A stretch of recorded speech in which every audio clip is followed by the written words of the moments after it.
see, I've got... Alright, so we've started now. Let's see if we're getting anything here.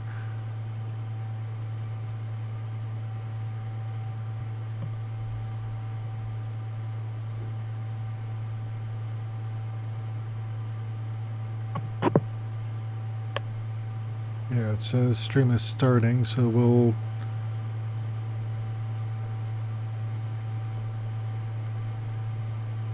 Alright, looks like we are starting. Alright, so let me...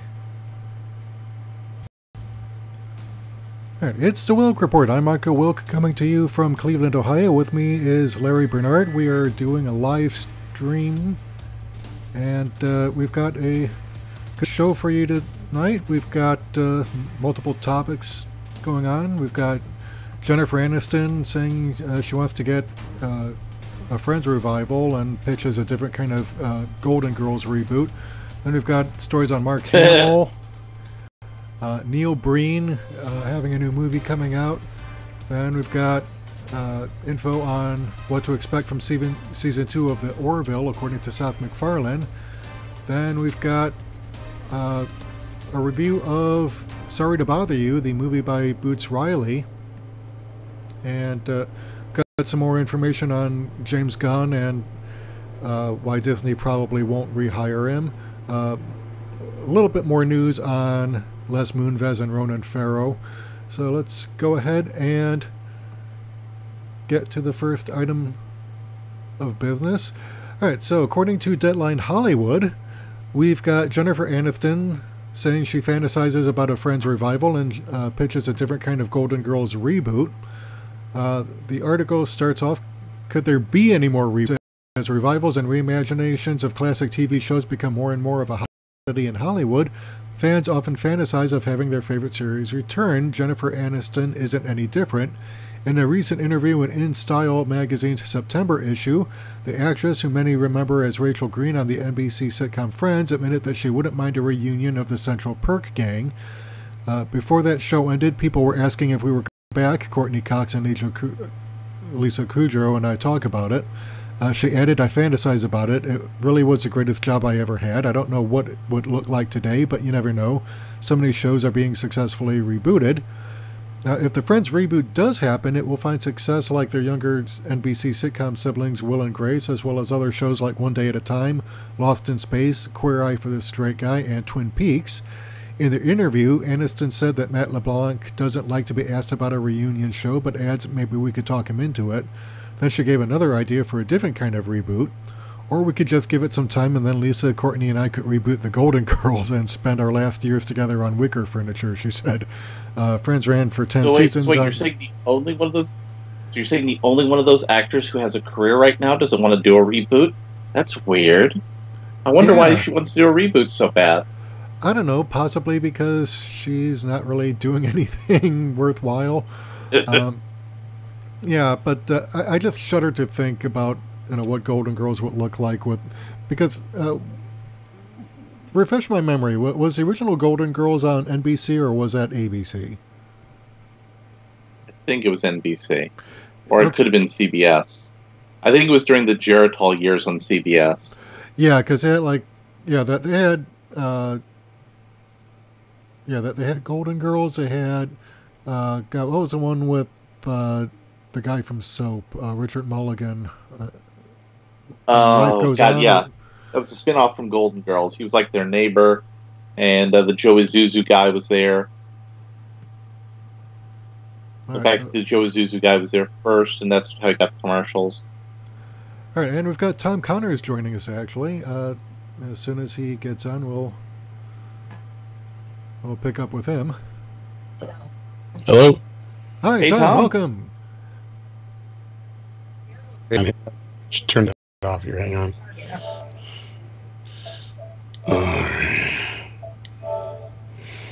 Yeah, we just started a few minutes ago, so you haven't really missed anything. We were just talking about Jennifer Aniston saying about how she fantasizes about resurrecting Friends, and also, and I suspect this is probably more of a joke. Don't we all wish we could do that? Oh, yeah. She means the television show. Yeah. Yeah, but but yeah, we got and then she said maybe gives it some time, and then maybe Lisa, Courtney, and Jennifer could reboot the Golden Girls and spend their last years together on wicker furniture. But if they don't have Betty White, who's got to be pushing 100 right now, if they don't have her, then it's not really Golden Girls. In fact, actually, she's Betty the White last could play the Estelle Betty character, whatever her character was. The one who played the oldest Isn't one. Isn't she like the only one left? Yeah, pretty much. Yeah, all the others are dead. Yeah, Rue McClanahan, B. Arthur, and Estelle Getty. Yeah, they all passed away. So, there also talk of doing a Maude reboot, but what's his face, who owns the rights to Maude, is saying no. So there is a limit. We're not going to get a new Maude. Yeah, I heard some rumor about that. Like, I'd seen the report that supposedly, what the hell name? It just slipped my mind now. Anyway, the guy who made All in the Family and the Jeffersons and Maude, they were doing Norman Lear, thank you so much, was going to be rebooting his franchise. It was kind of funny because Rob and I on Midnight After Dark had joked several times about how Norman Lear had his own little pocket universe before it was a popular thing, and then all of a sudden we hear about this St. Elsewhere verse. Yeah, because I think we were trying to figure out who had the most spin-offs, and the top two, I don't know if we figured out exactly who it was. I'd have to go back and look, but it was between Happy Days and All in the Family. Between the two of them had the most spin-offs, I believe. But anyway, yeah, I couldn't remember which one won. We were trying to figure it out for a trivia question, though, for him, because he does like these trivia things on Tuesdays and stuff. But anyway, so what's the topic at hand? Sorry, I didn't mean to interrupt the show. All right, well, it's okay. We don't really care about Jennifer Aniston trying to remake Friends or remake The Golden Girls. Both of those are terrible ideas. Yeah. I'm sure Netflix is going to greenlight the contract for the new Golden Girls soon. Yeah, and so the next story is Mark Hamill is making some news. He's actually begging fans to stop sending him direct messages on Twitter. It says Twitter, and this is coming from CNET.com. So it says Twitter can put fans in direct internet contact with their acting heroes. Mark Hamill, beloved for his role of Luke Skywalker in the Star Wars franchise, has always been down to chat with fans on the service, but now he's putting limits on his interactions. Hamill tweeted a heartfelt message Tuesday asking fans to stop sending him direct messages. And the quote here is, "To remain on Twitter, I can't respond to DMs anymore. No way to keep up with the daily barrage of requests for donations, phone calls, signatures, Skypes, birthday, greetings, etc." Hamill wrote. He ended it with a polite, "Hope you understand. Love you all, but can't keep up with all the demands. No DMs, please." Hashtag. That's understandable, though. It's mostly understandable. Although, up till until he did The Force Awakens, I'm sure he wasn't all that popular as far as maybe 2 or 3 people a day asking him. Oh, no. He was fairly popular. He and actually Bill Shatner have huge Twitter followings. Well, right now, especially that Twitter's big. But I'm talking about like years ago to where most celebrities I know of on there have their direct messenger disabled, is what I was getting to anyway. Yeah, and so in fact, he still had it open. I'm surprised. Yeah, and an article goes on to say a helpful fan told Hamill he could adjust his Twitter settings to only receive direct messages from people he follows, which. Okay, and another fan dropped a joke into the thread, writing, "Mark, can you sign my petition to keep Twitter DMs open? It would mean a lot to me and to the people." And more responded with "good one" and a gif of a face-palming laughing chimp. So a bit of a he's got a sense of humor. We know that. But, I'm glad he does because, but look, Right now, Mark's got, an intern working for him because he's on the new Star Wars movie. Just make the intern answer your direct. Well, that's part of it, but I get what I really honed in on was where he was saying, birthdays and stuff like that, and direct messages for kids and stuff. Because I'm sure he gets like how many messages a day? My kid's dying. Can you please give him a phone call? A phone call from Luke Skywalker would really lift his spirits, and that's kind of what I was getting to before. Is before the new Star Wars movies, he probably didn't get a ton of requests like that, and that could be heartbreaking. I'm sure on a daily basis, not to be able to call 160 dying kids. There's probably a lot of people who remember him as a Joker from the animated Batman series and DC animated. Well, there's that too, but I mean, as far as like actual kids nowadays, those would probably be the toughest ones I could see him, not being able to answer and that really bothering him. You know what I mean? As far as what I got from what you just read there. Yeah. So, there's a PBS image there shows a very good image of young Luke Skywalker from the first Star Wars film, and him from the end of The Force Awakens, and it's like left side is young Luke and right side is old Luke, but they got it to match up really well here, and I'm just thinking, it's kind of scary how they made it match up like this, because it's except for the obvious seam where you see the age difference in the different outfits and backgrounds, but it's pretty spot on. And let me see if I can send you guys the link here through Skype.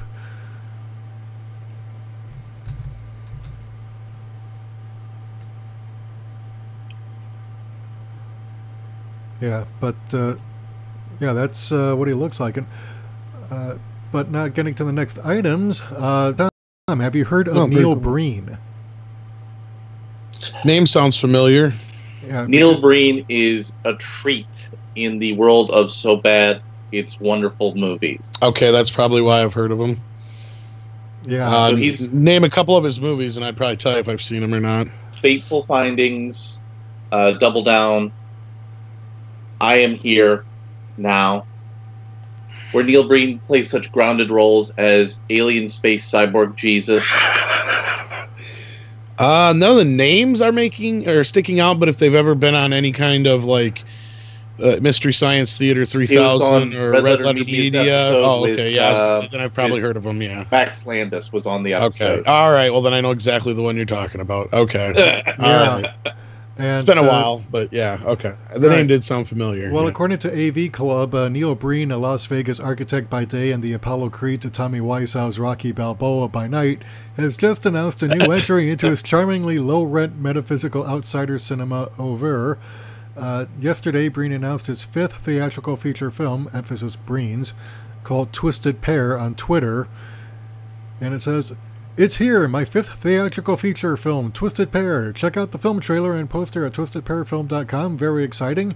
Tell everyone to follow me on Twitter for updates. Also, everyone can follow the film's Facebook page, yada yada. But from what we can tell from the trailer, according to AV Club, which isn't a whole lot, this thing is a surrealist masterpiece all on its own. This is the same twisted psychological thriller Breen was raising money for on GoFundMe last year. That campaign ended up raising a total of $7,073, by the way. Breen promised this film would be bigger and better than his earlier work with a completely That's probably a different lot for story him, I was going to say. and footage shot entirely at night for whatever reason. And who knows, maybe the green screen footage, which because is fuck logic. Yeah. So yeah. And Neil Breen is the rare filmmaker who produces, directs, writes, edits, acts in, also does his own craft services. Yeah, well, at least Tommy Wiseau funded his own movie by being a successful secondhand clothing salesman, I guess. But yeah, I'm showing the... Oh my god, yeah, this looks really bad. Oh Lord. But yeah, there's been a couple movies I've seen that were so bad they were good. One was Gymkata, which actually got me... That was classic. Yeah, because that was last year, and it actually because I answered the trivia question for the night correctly, it got me a free movie pass to the local cinema from that's near where I live, actually. So. Of course, it was only for special occasions like late night movies and stuff, but it lasted till the end of the year, so I got a pretty good deal out of it. But yeah, I mean, if you've never seen Gymkata and that hilarious scene where they go ahead and they go ahead and have this like horse thing on there and. Okay, yeah, the stream should be starting. Why is it not starting?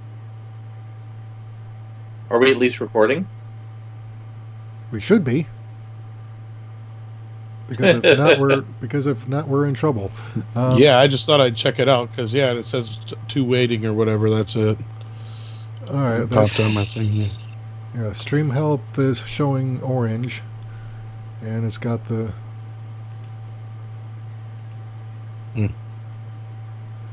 All right, this could be. We might have to start over all over again. That's not good. Let's see. It says, okay, viewers may be experiencing minor issues. Good, your viewers are happy. Bad, potentially serious viewing issues. And gray is... Okay, so it's starting green, but why is it not going... Yeah, that's bizarre.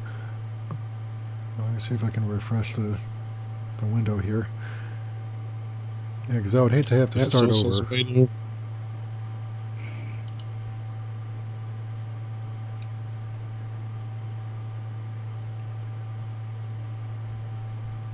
Alright, so let's see if I can refresh the browser here. Yeah, this OBS does a delayed thing, so we'll see what happens. Hopefully people didn't see my with any luck people didn't see anything for like my nothing's come up on mine. Yeah. Alright, well let's just play it by ear. If nothing else, we'll have to start over. But yeah, we've got, besides that, we've got Cinema Blend, or as Rob called it, Cinema Bland. What to expect from Season 2 of The Orville, according to Seth MacFarlane. And the article says, going into its first season, Fox's The Orville looked like it was going to have a rough time selling itself to the world. With the very first looks showing a Family Guy in space vibe, it certainly felt like an interesting if uneven prospect. Then as Season 1 progressed, something happened. The show turned into more of a Star Trek The Next Generation love letter, impressing viewers and winning enough attention to garner a second season pickup. It was tremendous news, but a pretty big question still remained: what would they do for Season 2? Thankfully, while we were at last month's San Diego Comic-Con, we were able to attend Fox's panel for The Orville, and Seth MacFarlane himself had some interesting remarks on the next season's content. In his own words, this is what we should expect, and the quote says, the show will be more comfortable in its footing as far as existing in that Goldilocks zone, and you know we didn't know what to expect when we started it, but every episode in Season 2 feels like a movie. I think you're going to dig it. And then it goes on to say, looking back at Season 1, there were definitely jokes that played towards more of the Family Guy spectrum of MacFarlane's material, though even in those moments, the Orville never took things too far or amped the humor above levels that a family watching the show couldn't handle. It should be noted that while the series progressed, there was definitely more attention paid to the serious side of things, with the humor acting as more of an accent. It's an approach that Seth MacFarlane thinks made the Orville special, as it mixes lighter moments such as pranks pulled on crew members and relationship humor with some of the show's more serious content. When discussing that subject, MacFarlane attributed it to the fact that life has different tones. But even with the admittedly less confident approach, the series had some serious vibes inspired by the second series in the Star Trek legacy. It's something that you can even see in his work as a producer of Neil deGrasse Tyson-hosted event series Cosmos. Ultimately, Seth MacFarlane's love for Star Trek The Next Generation paid off when it came to The Orville, as that was really what inspired him to create the show in the fashion we see today. He further clarified this point during the panel as follows: I was a fan when I was a kid and still am. I think the absence of a version of that kind of show that does what they used to do, something that's optimistic, bright, forward-thinking, episodic, that doesn't really exist right now. And so there's a space that's kind of been opened up for that kind of show to occupy, and I missed that kind of storytelling, and it was a void that I was trying to fill with this show. The thing that feels new to me about the way we handle this genre, I think there's a certain rigidity to most shows that take place on a spaceship. There's certain operatic quality that kind of goes hand in hand with that genre, and I had never really seen that show. The Next Generation kind of dealt with it to some degree, a show that really kind of casualizes a lot of what goes on, because in reality, if you were actually serving on a ship of this type, there'd be downtime where you're just kind of shooting the shit and slacking off, being casual, something I hadn't seen. It was a hybrid that I hadn't seen, and it took us a little bit to kind of find that balance, but I feel like we did. But yeah, they've got a trailer here, and I'm just going to play that here. And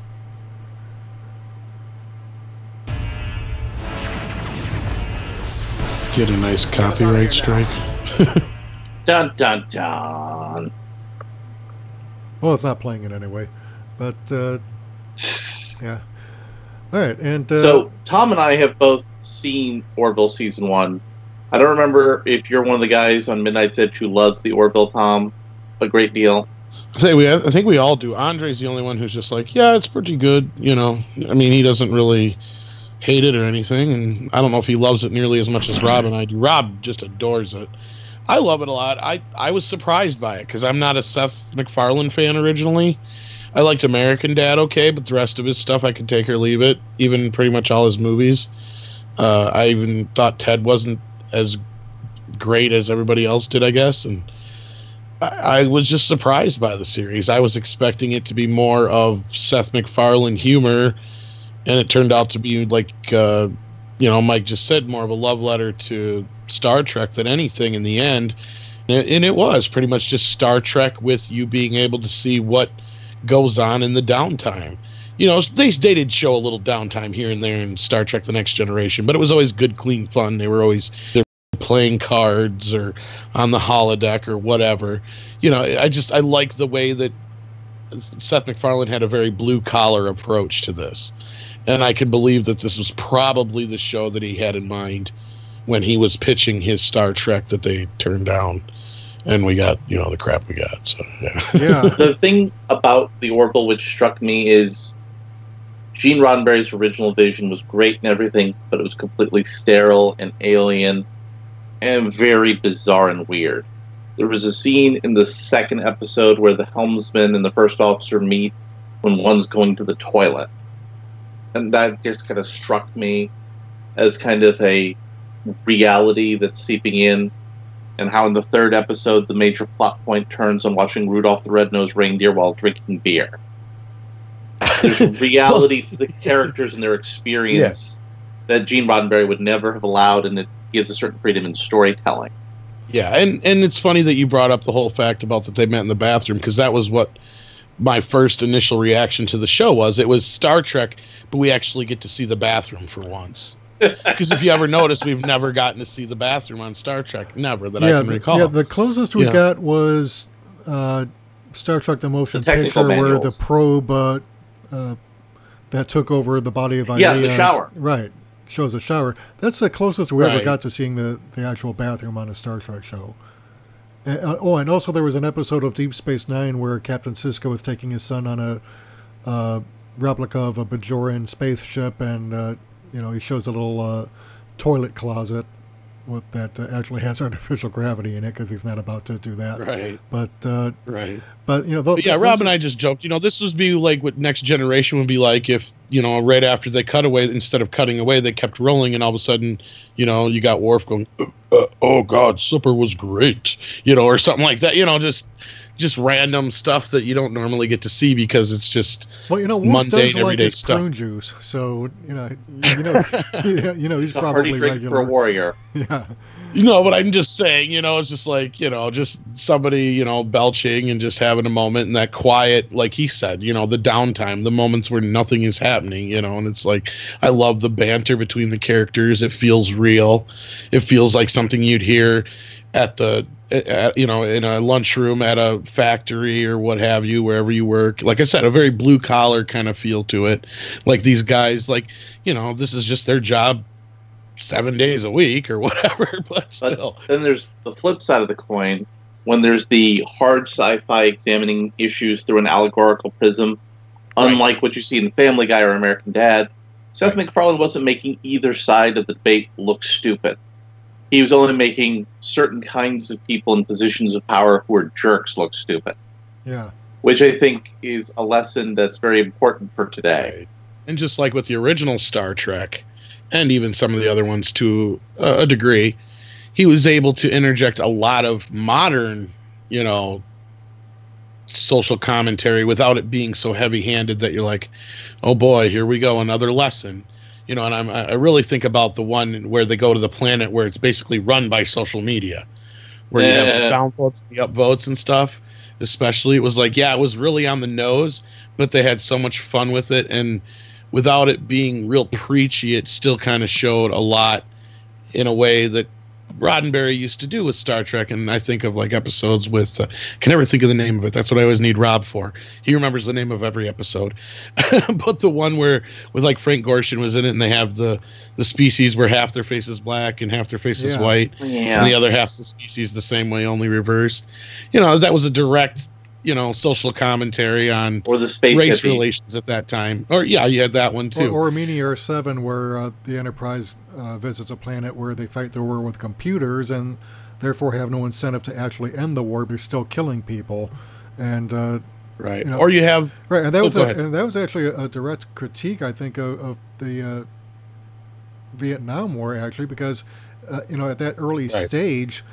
We weren't really getting a lot of the casualties pouring in or the images coming in until, that happened a little bit later.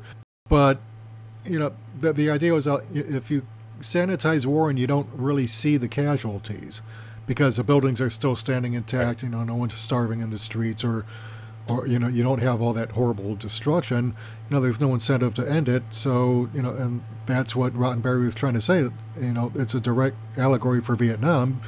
At least up to that point. And you even had episodes that I don't even think Roddenberry would have touched, like you brought up before too, and that is like the one where Kelly's like a god to that society that she can only phase into or whatever every so often, and every time she shows up it's another however many hundred, I can't remember now, 1,000 years I think it was 1,000 years or whatever. I can't remember if it was 500 or 1,000 years. And it's like I don't think Roddenberry would have ever allowed them, or even in Next Generation they would have possibly, because that was just too much to touch, especially at the end of the episode where the people said, we don't blame you, shit happens. And if it wasn't you, we would have made up another god and been stupid with it. It's a lot. There's a lot in that little hour show that, like I said, you would never be able to get away with, or I don't think Roddenberry, any of those guys would have thought of trying. Well, keep in mind, it's just too. Well, keep in mind, Roddenberry did not keep control of Star Trek: The Next Generation after season 2 thereabouts. It was Berman, wasn't it? Yeah, Rick Berman, Rick Berman I think kind of took over after the network really kind of like said, look, ratings are tanking. If we want to save the show, you're going to have to be in charge here. And Roddenberry was like, all right, I'm not putting up with this shit. So he kind of left, and it really kind of got pushed to the sidelines. But Berman actually kept the tone of the shows, really through Voyager, pretty much, kept it from going off the rails into Alex Klutzman territory. But speaking of going a long rant about Voyager. Yeah.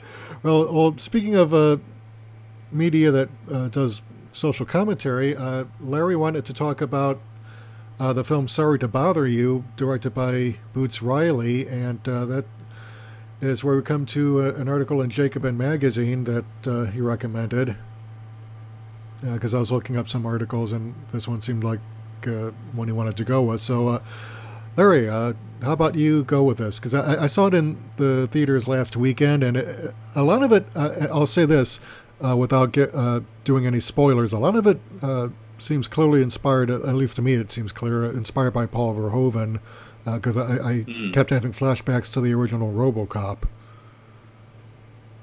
So, this is a movie that's completely upfront in its politics. This is a left-wing socialist commentary, and it lets you know that right in the beginning of the movie.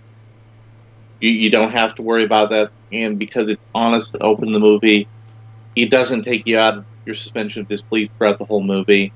Your protagonist is a young person who's struggling, and he gets a job in a call center, and it has one of the most realistic portrayals of a call center and what it actually feels like. Not an actual true thing, but a hyper-realistic truth of what it feels like of having this job that nobody, not even your own coworkers, respects, but you're having a moment in which you're being really good at it, and nobody can appreciate it, even the people who, because you're doing well, you're actually benefiting. The movie's central problem is it didn't want to commit to its own politics. The moral of the story was form a union, or else evil capitalists are going to genetically engineer you and twist you into something that's not human anymore. And that's a very weak moral to this movie. Yeah, and at the risk of spoilers, yeah, I mean, just the events in the film just kind of make literal within the story what he says capitalism does to people, which is that it dehumanizes us and turns us into basically drones to be exploited, and even people who are identified as potential leaders, there's this attempt to bring them on board and co-opt them rather than let them operate independently. So it really, because I think in the second half it started kind of getting silly, although it never went overboard with it. And the magical realism was like it exploded in the end. Yeah. Yeah. So and the ending is left kind of like, okay, I was just like, man, can this guy just not catch a break at all? I mean, give him a more uplifting ending, for crying out loud.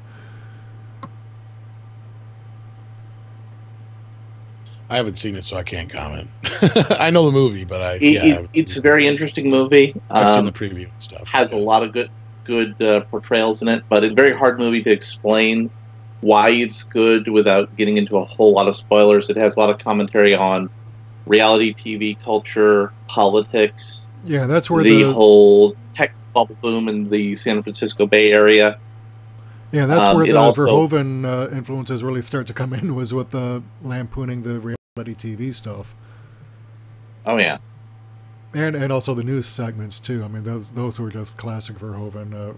Because I kept thinking RoboCop, and I'm like, yeah, this guy must have been a huge fan. Well, what's sad is that shit has pretty much come to be. It's like it's not even an exaggeration at this point anymore. It's sad. The cyberpunk dystopia is the world we're living in now.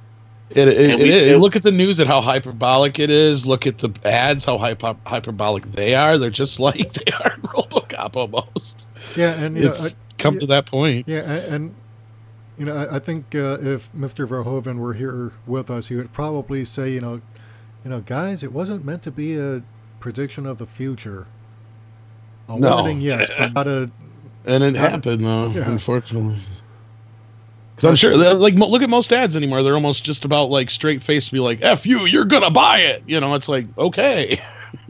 Like this, it just reminds me of all the ads and even the news, especially the way it's handled in those movies. It's almost gotten worse to a point, and especially with the fever pitch it's gotten now with the political angle and everything, which I don't even want to really get into. But yeah, it's.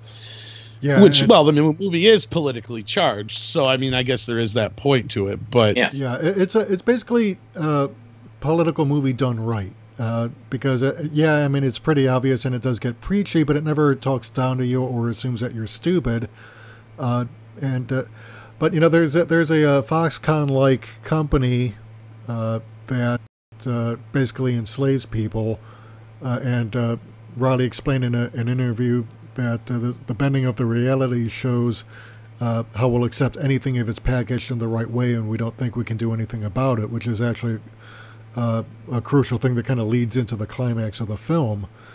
But yeah, I mean, this is, like I said, I mean, I've been a fan of Rod Serling, because I don't know if you're familiar with this, Tom or Larry, but he wrote the screenplay for a film called The Man, which starred James Earl Jones playing, the first black president within cinema, at least. Which was also an excellent book. Yeah, and by the way, if you haven't read the book. Yeah, and I haven't had the pleasure of seeing it, but I do know what you're talking about. Yeah, it was originally going to be a television movie, but then they decided, we're going to release it to theaters, and I think it had, what's his name? Not Jackie Mason. Name starts with a B. Gleason? No, not Jackie Gleason. Oh, no, okay. I thought maybe he meant another Jackie, just couldn't think of it. Yeah, it was a guy who liked to play the violin on his comedy show. But Jack Benny. Yeah, Jack Benny. Yeah, thanks, Larry. Jack Benny, he played the dying vice president, although in the book, the vice president is already dead by that point. But I guess they wanted a role for Jack Benny because they knew he was on his way out, so... But yeah, I mean, the political premise of this movie was kind of absurd if you actually know how the United States Senate works. James Earl Jones' character was made the president pro tempore of the Senate, which is largely a ceremonial position given to the oldest person in the Senate who, like, congratulations, you're the oldest person in our party. But they decided, well, he's the only sitting black senator, so we'll appoint him. And then the president, vice president, and Speaker of the House all died within a short succession of each other. Yeah, and that's how he ascends to the presidency, because apparently, back in the 70s, it still was rather inconceivable that a black man could actually run for president and be elected. But well, it was probably inconceivable to have a black man as the lead in the movie, so that's probably why Jack Benny was alive. His character was alive in it, just to say that. But yeah, I get what you're saying there. Yeah. Yeah, but then you've got other films like pretty much anything Robert Redford did in the 70s, which and then of course you've got The Hospital, you've got Network, you've got about Patty Chayefsky, you've got all sorts of stuff, and to me, like, watching Sorry to Bother You was kind of a refreshing film because it was kind of like a hallmark. It was kind of like a throwback to, the early days of the 70s. To movies 80s. Like In the Heat of the Night and stuff like that, the more serious, socially driven. Yeah, although Sorry to Bother You was a comedy, so it's not really, but it's still, but even better, like Guess Who's Coming to Dinner, that kind of a thing. A little and bit also. More. There's a lot of complaints on the internet, and I'm one of those people about injecting politics into pop culture and media, but when you do it right, it's like when you're doing it either very subtly, weaving it very into the narrative, like with the original Star Wars, or you're up front. There's movies about socialism and radical income inequality issues and race issues and issues about entertainment. Yeah, and Riley says it, flat out, he's a communist, responded to Amy Goodman of Democracy Now!, where she referred to him as an anti-capitalist, and he responded, "I'm a communist." And when asked what he, in the article that I've got up on screen, what he means when he says he's a communist and how is that different from garden variety anti-capitalist, he kind of differentiates it, whereas a lot of people who call themselves anti-capitalists are really kind of more or less anarchistic, where, with the communist, I guess he's favors more an actual order, although I don't think we've actually had a truly communist system really ever. I mean, because people say that the Soviet Union was communist, but that was really Joseph Stalin turned it into his own version of the royal faction, because there was there were still bread lines. There were still China. Yeah. Well, China's got a capitalist economy, though. They've got a nominally communist government, but there's a capitalist system, very few regulations. It's kind of complicated.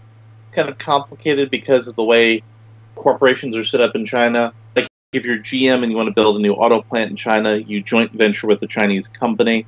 Chinese company owns half of the joint venture.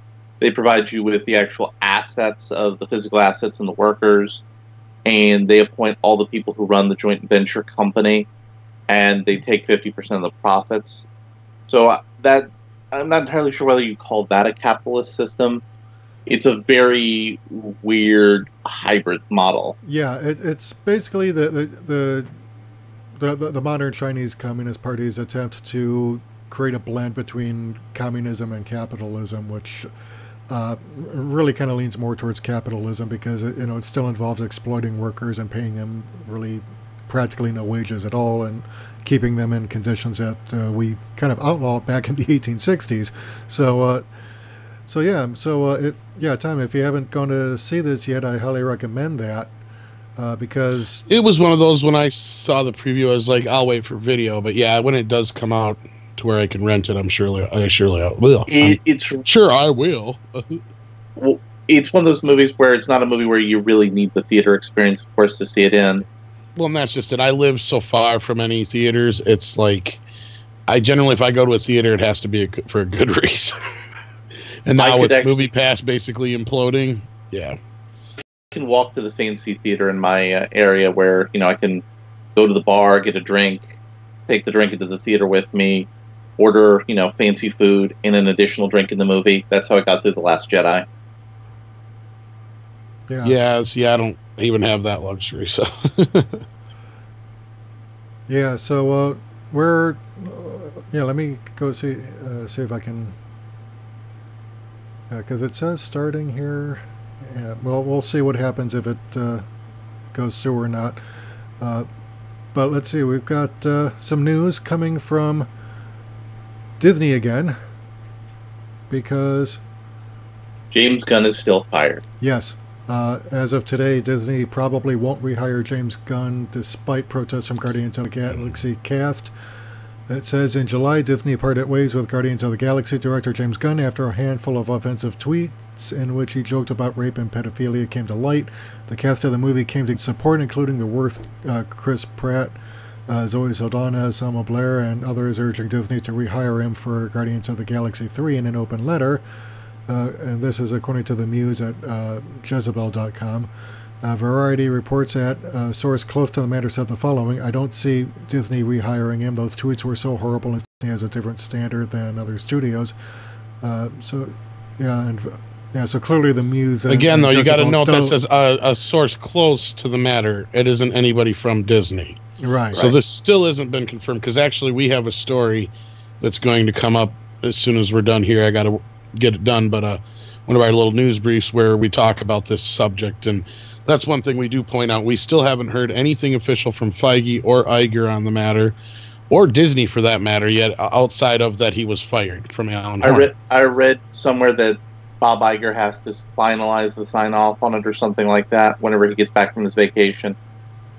And that might be a reason why we haven't heard anything official yet. That's probably a very good reason why. But realistically, Disney's in a situation where if they hire him back, they're going to have a lot of antagonism and a lot of stories that they don't want to talk about. And if they don't hire him back, well, they've already done the damage. So, it is kind of a sticky situation. And when the cast came out this week, whether or not what this really kind of teetered on, at least in my eyes, and from what I've seen from what we were reporting at Midnight's Edge, was that if the cast had come out and said we are not coming back without Gunn, then you would have had a standoff there to where that might have put like this whole thing in a position to where, okay, well, if the entire cast is basically in protest of coming back without him, he's probably going to get already done reinstated. their scenes for Avengers 4. As far as I know, yeah, I think Avengers 4 is done filming. Yeah. Realistically, Disney doesn't realistically need any of those characters. That's possibly why they didn't make off that's one of the reasons why they probably didn't make that stance. Because regardless of how the Avengers ended, we can almost assume that a good majority, if not all of them, are going to be back in the next one. But the point being is, without that motive from the cast saying we're not coming back without him, no petitions are going to mean anything. And Grace had a really good point. If they really want to help James Gunn get his career back on track, have James Gunn do a small, like $5 to $10 million movie, and have all of them. That's probably what he'll eventually do.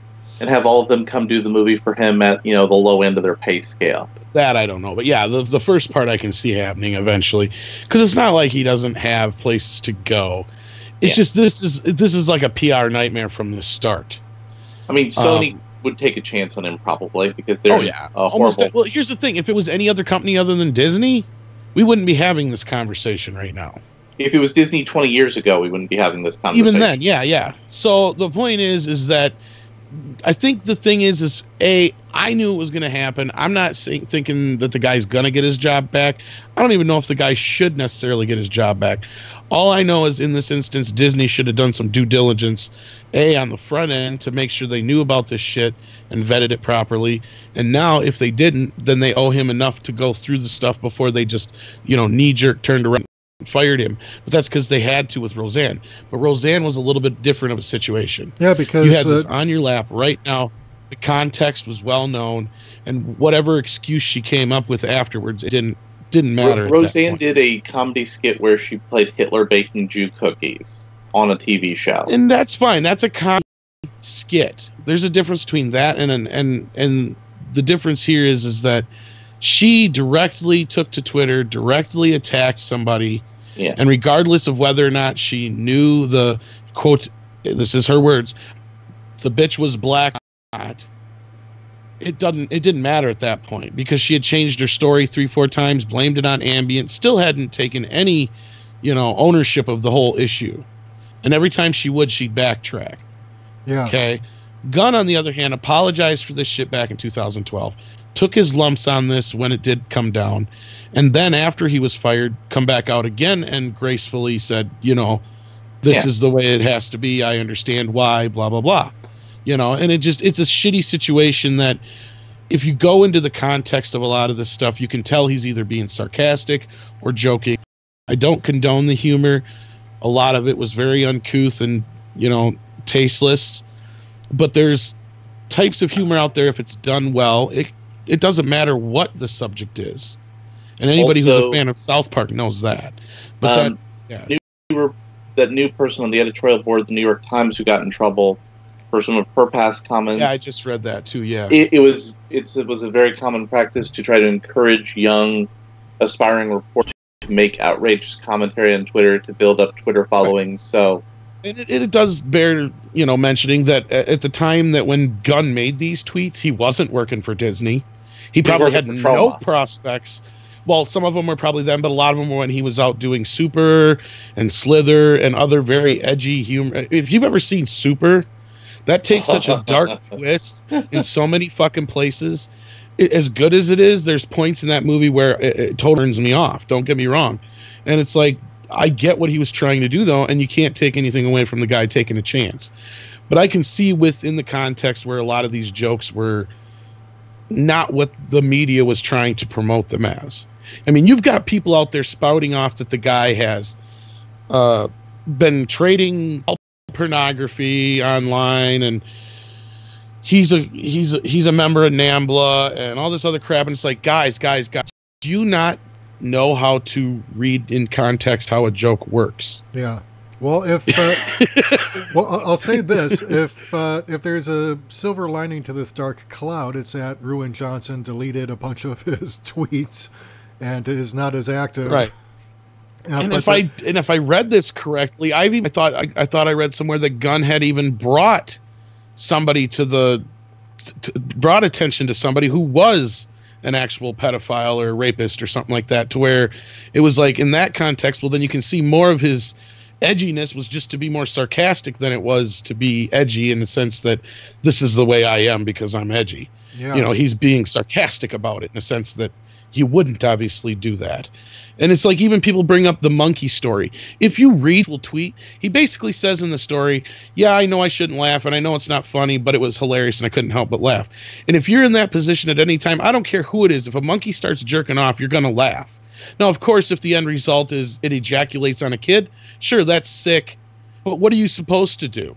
I mean, the guy was just being honest about a very awkward situation. Yeah, and I've been. It wasn't like he was sitting there going, Yeah, I've been to the zoo at the primate house and seen the monkeys, because I mean, they just have no shame, because why should they? They're animals. Yeah, but, exactly. But people get a kick out of it, and they're behind glass, so fortunately you're not going to get monkey cum all over. I mean, if you watch, I noticed one day watching, I suppose because it was on Blu-ray for the first time, in Indiana Jones, and the first one, the Raiders of the Lost Ark.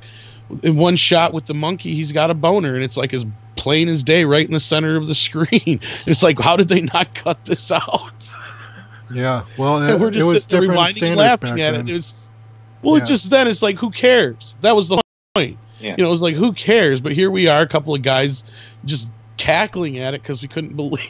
It's like, it's a lot easier now to catch something like that than it was back then. Yeah. But yeah, but still, like I said, low-level humor happens. Yeah, well, like I said, if there's a silver lining around the cloud, it's that, Ruin Johnson is active on Twitter, because according to Variety magazine, on July 26th, he went on record basically to hold off on any right-wing trolls trying to dig stuff up and ruin his career. Well, which ruin you've already ruined your own career. He worded it. I was just going to say, and then again, the way he worded his explanation, because he's so great at these, it just makes him sound guilty as fuck. Yeah, because he says, French. Yeah, according to the also, article, Movie Bob.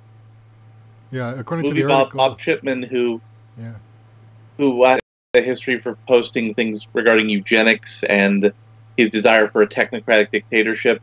He got hired by another big online outlet, and he deleted like a ton of his tweets too.